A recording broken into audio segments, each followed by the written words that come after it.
नमस्कार दोस्तों, आईपीआर गुरु YouTube channel पर आप सभी का स्वागत है। पेटेंट ऑफिस के द्वारा पेटेंट में एक बहुत बड़ा अपडेट आया है और आज के इस वीडियो में हम इसी अपडेट के बारे में बात करेंगे। इस अपडेट को बोला गया है ग्रांटेड पेटेंट स्पेसिफिकेशन और ये अपडेट आपका लागू होगा 26 जनवरी 2026 से 26 ऑफ जनवरी 2026। ये क्या अपडेट आया है इसके बारे में पूरा डिटेल में आज के इस वीडियो में समझेंगे। आपके सामने ये स्क्रीन पर आप देख सकते हैं कि 31 ऑफ जनवरी 2026 को आईपी इंडिया की तरफ से मतलब कि पेटेंट ऑफिस की तरफ से ये आपका पब्लिक नोटिस जारी किया गया है। इस नोटिस में बोला गया है the office of the controller general of patents designs and trademark यानी कि CGPDTM hereby informs all stake holders that granted patent specification is being implemented with effect from 26th of January 2026. An example of the first page of B1 specification is enclosed here। और यहाँ पर ये इन्होंने एक PDF दे दिया है। अब ये आखिरकार क्या अपडेट है, ये B1 स्पेसिफिकेशन क्या है, तो हम आपको इसकी शुरुआत में लेके चलते हैं। दोस्तों, सबसे पहली चीज़ ये समझिए कि ये जो अपडेट आया है एक बहुत बड़ा और मेजर अपडेट आया है। ये B1 स्पेसिफिकेशन इसे बोला गया है। ये आखिरकार क्या है, क्योंकि आपके एग्ज़ाम के पॉइंट ऑफ व्यू से भी और ये वैसे भी मतलब कि एक बहुत बड़ा अपडेट है पेटेंट हिस्ट्री में। भारत के जो भी पेटेंट का अभी तक का इतिहास रहा, इसकी हिस्ट्री में एक बहुत बड़ा अपडेट है। साथ ही साथ आपके एग्जाम पॉइंट ऑफ व्यू से भी बहुत इंपॉर्टेंट टॉपिक है। तो ये आखिरकार B1 अपडेट क्यों आया है, क्यों किया गया है, इसकी ज़रूरत क्या पड़ी है, इसके बारे में थोड़ा सा डिटेल में समझते हैं। ये आपके सामने दोस्तों पेटेंट का सर्टिफिकेट है। आप देख रहे हैं यहाँ पर लिखा हुआ है patent certificate rule 74 of patents rules. ये पहले क्या होता था दोस्तों, पहले जो पेटेंट सर्टिफिकेट मिलता था वो कुछ इस तरह का मिलता था। और यहाँ पर देखिए लिखा हुआ है it is hereby certified that a patent has been granted to the patentee. मतलब इन्होंने यहाँ पे लिखा हुआ है patent has been granted to the patentee. ये पेटेंटी को पेटेंट दे दिया गया है। लेकिन ये जो आपके सामने स्क्रीन पर जो आप ये पेटेंट सर्टिफिकेट देख रहे हैं, ये पब्लिक डोमेन में अवेलेबल नहीं होता था। ये क्या होता था, ये पब्लिक डोमेन में अवेलेबल नहीं होता था। अब जब पब्लिक डोमेन में अवेलेबल नहीं होता था तो क्या होता था, इन्वेस्टर्स को या स्टूडेंट्स को या रिसर्चर्स को इनको बहुत प्रॉब्लम आती थी ये सर्च करने में कि पता ही नहीं चल पाता था कि ये जो हम लोग पेटेंट फाइल करने जा रहे हैं या उससे रिलेटेड हमने अगर स्पेसिफिकेशन चेक किए तो हमें पता ही नहीं चल पाता था कि ये पेटेंट मिला भी है या नहीं मिला है। मतलब एक स्पेसिफिकेशन की पूरी डिटेल हमें पता ही नहीं चल पाती थी कि अगर मान लीजिए सपोज हमने कोई चीज़ हमने इन्वेंट करी, हमने कोई चीज़ क्रिएट करी, अब हम चाहते हैं कि इसका हम पेटेंट कराना चाहते हैं, तो हमने देखा उसको सर्च किया पहले कि ऐसा तो नहीं, इससे रिलेटेड कोई दूसरा पेटेंट तो नहीं किसी को मिला हुआ, बट उसकी हमें प्रॉपर जानकारी ही नहीं मिल पाती थी। तो बहुत डिले भी होता था, बहुत टाइम भी लगता था और बहुत कन्फ्यूज़न क्रिएट होता था। सिर्फ क्या पता चलता था, जो पब्लिक डोमेन में अवेलेबल होता था वो सिर्फ और सिर्फ आपका स्पेसिफिकेशन आपका पब्लिक डोमेन में अवेलेबल होता था। ठीक, अब स्पेसिफिकेशन अवेलेबल होता था नंबर 1, दूसरा आपका पब्लिकेशन अवेलेबल होता था नंबर 2। ठीक है, ध्यान रखिएगा, पहले पब्लिक डोमेन में ये सर्टिफिकेट अवेलेबल नहीं होता था। सिर्फ अवेलेबल क्या होता था, आपका पब्लिकेशन और आपका स्पेसिफिकेशन।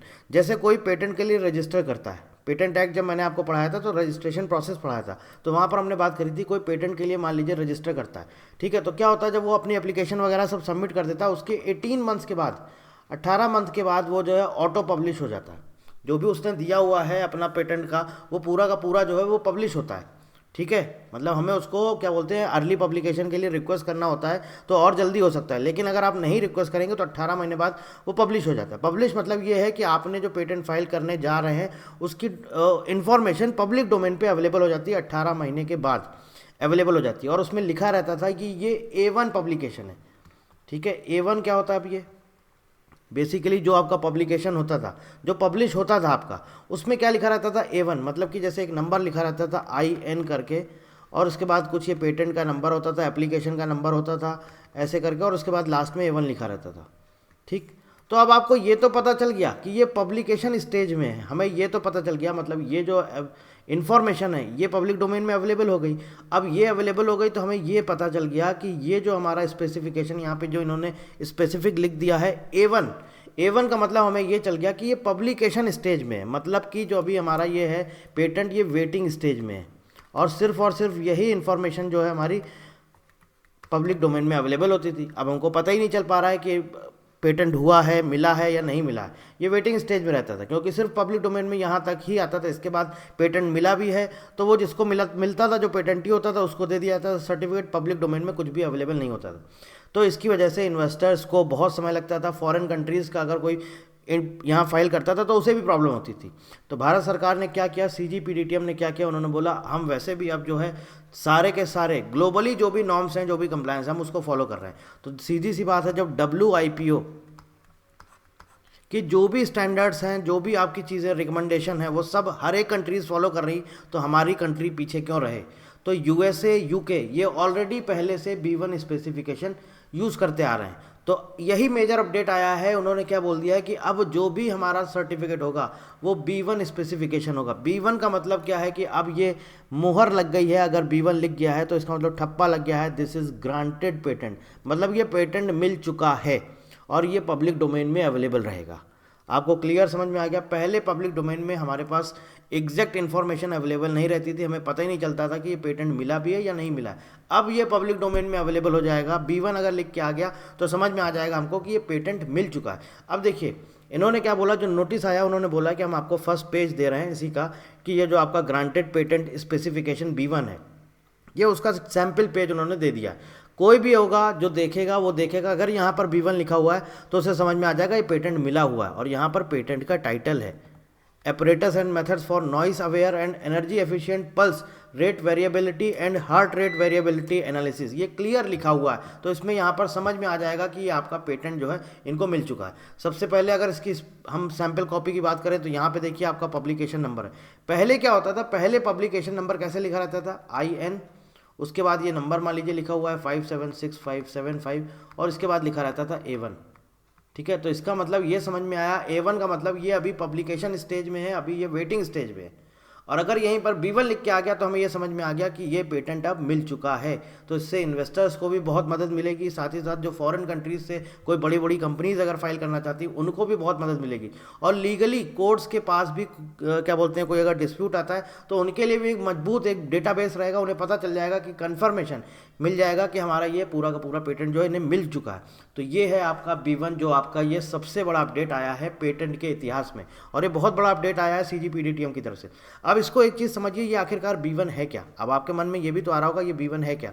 तो यहाँ पर देखिए, यहाँ पे लिखा हुआ है इंटरनेशनल क्लासिफिकेशन A61B5024 A61B500, ऐसे करके आप देख रहे हैं यहाँ पे सारे के सारे क्या लिखे हुए हैं, ये पूरे पूरे हमारे क्लासिफिकेशन लिखे हुए हैं। तो ऐसे ही ये जो हमारा A1 है, ये B1 है, ये आखिरकार है क्या, इसके बारे में भी हम बात करते हैं। इंटरनेशनल क्लासिफिकेशन के बारे में ये बताता है बेसिकली इस जो आपका जो क्या बोलते हैं, जो आपका इन्वेंशन है, जो क्रिएशन है, क्लासिफिकेशन बताता है कि देखिए ये किस कैटेगरी को बिलोंग करता है। ये आपके सामने यहाँ पर कैटेगरीज दी गई हैं, देख सकते हैं आप।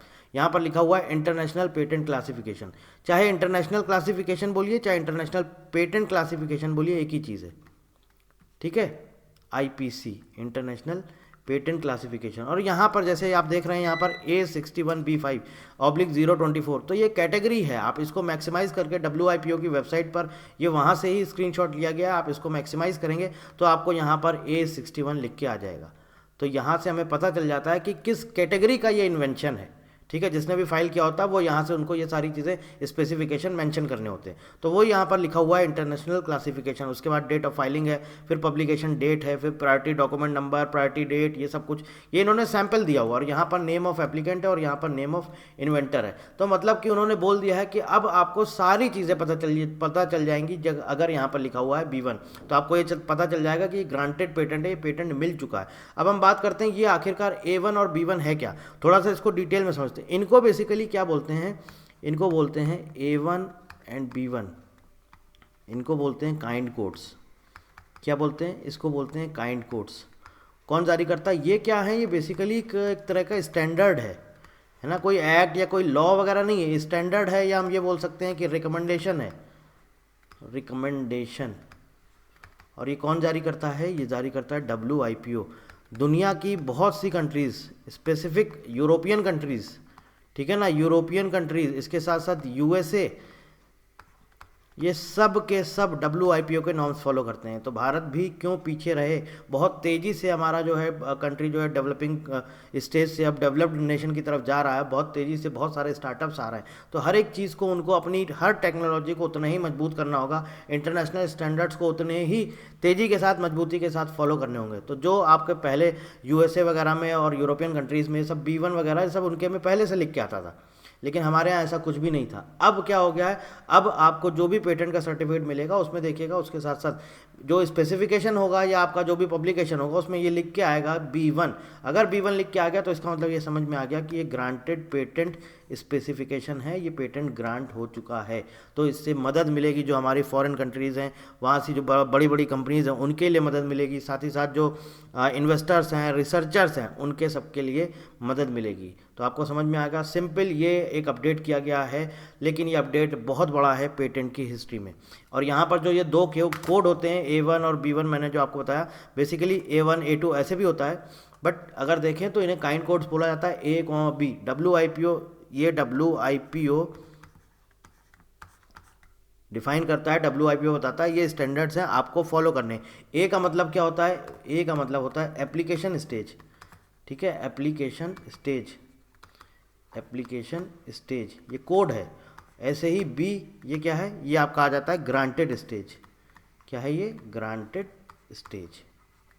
आई होप आपको अब सारी चीज़ें समझ में आ गई होंगी, क्लियर समझ में आ गया होगा, क्योंकि आपको बताना इसलिए ज़रूरी था, ये इसमें बहुत बड़ा अपडेट है पेटेंट के लिए, और ये एग्ज़ाम के पॉइंट ऑफ व्यू से भी बहुत ही ज़्यादा इम्पॉर्टेंट है, बहुत ज़्यादा इंपॉर्टेंट। क्योंकि यूरोपियन कंट्रीज़, USA वगैरह, ये सब इनके में B1 पहले से लिख के आता था, बट इंडिया में ये पहले नहीं लिख के आता था। तो अब अगर आपको कोई भी क्वेश्चन में भी पूछ लेता है B1 स्पेसिफिकेशन क्या है, इससे आप क्या क्या चीज़ें डिफाइन कर सकते हैं और ये क्यों लागू किया गया, इसकी ज़रूरत क्यों पड़ी, तो आप सब के आंसर आप कर सकते हैं।